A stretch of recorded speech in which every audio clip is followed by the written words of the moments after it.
Abatuuze ku kyalo Kisangani ekisangibwa Masajja mu ggombolola y'e Makindye Ssaabagabo bagudde ku mutuuze munnaabwe akubiddwa ennyondo ku mutwe kw'ossa okumufumitafumita mu bulago. Ono okumwetegereza nga mutuuze munnaabwe Charles Ssengooba bagezezzaako kumuddusa mu ddwaliro gye baabategeereza nti eyiye bavuunike. Okusinziira ku batuuze abatemu bano baakulise ne ssente zitamanyikiddwa muwendo kw'ossa n'ebintu ebirala. Ssente zibadde alina entonotono ne bagenda nabyo naye nga sisuubira nti yabadde alina ssente nnyingi kuba badde mumanyi nga tatera kutambula na ssente kiro.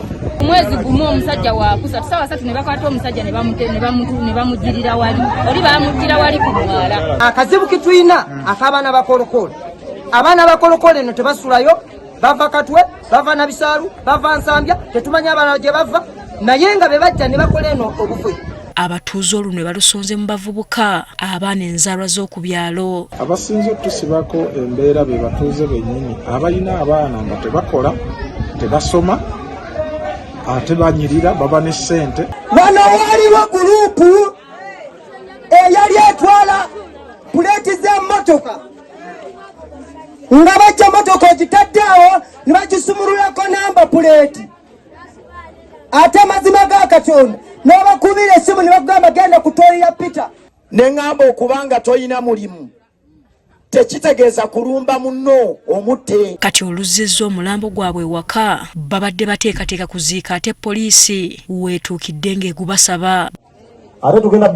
Bano balangidde poliisi obutabayamba mu kaseera we bagyetaagira okutuusa abakulembeze ku kyalo bwe babawooyezza ne bakkiriza omulambo okutwalibwa. Agenda kuteekamu yadde siringi 10 wano we baba tebateekamu ssente ze erina ssente nja kuteekamu batwale omulago bamukomyeyo twetaaga bakole posti motemu ng'omuntu ng'otukwata omutemu fayiro ebeerayo tukuteekako.